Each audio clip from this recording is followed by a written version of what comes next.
Hey Manahawkin, it's Dr. Nicole from Healing Hands. Welcome.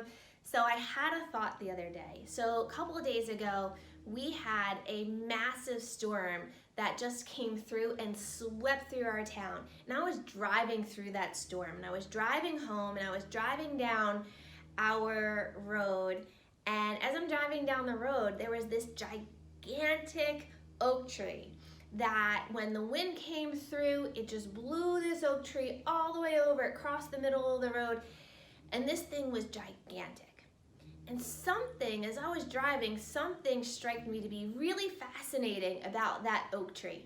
And that is that entire street was lined with trees.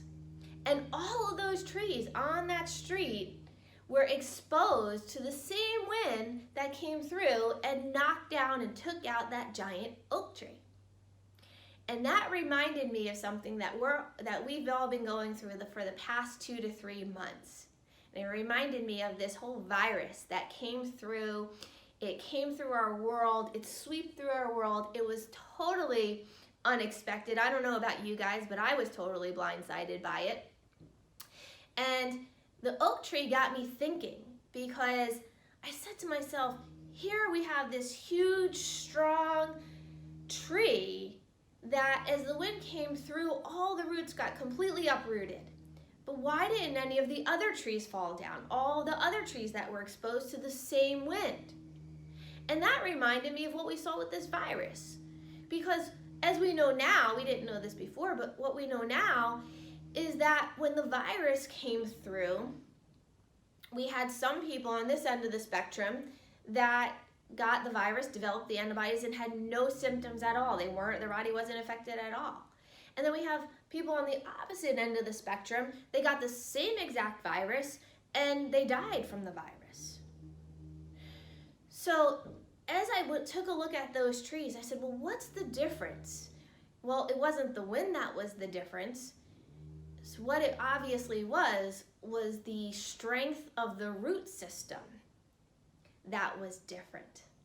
All those other trees that were left standing must have had deep, strong root systems to hold that tree up in the storm. Just like that tree, that's how our bodies work. Our bodies, we're so used to or trained to believe that health comes from the outside in. But what I'm going to tell you is that for decades we've had it wrong. True health comes from the inside in. Meaning that our internal environment will determine how our body responds to the storm. Just like the strength of that root system determined the outcome for that tree. So my question for you is, when is it time that we start taking control of our health to say, no, we're not going to do this anymore. We're not going to live in sickness and disease, and we're going to take back that control. We're not going to hide in our homes. We're going to take back control. We're going to strengthen our root system. We're going to strengthen our body from within. We're going to make our body adaptable to the external changes. We're going to boost and strengthen the immune system. And we're going to strengthen our bodies from within so that the next time any storm comes through, we're prepared. All right, guys, that's my message for today. Hope it was a blessing for all of you. We'll see you soon.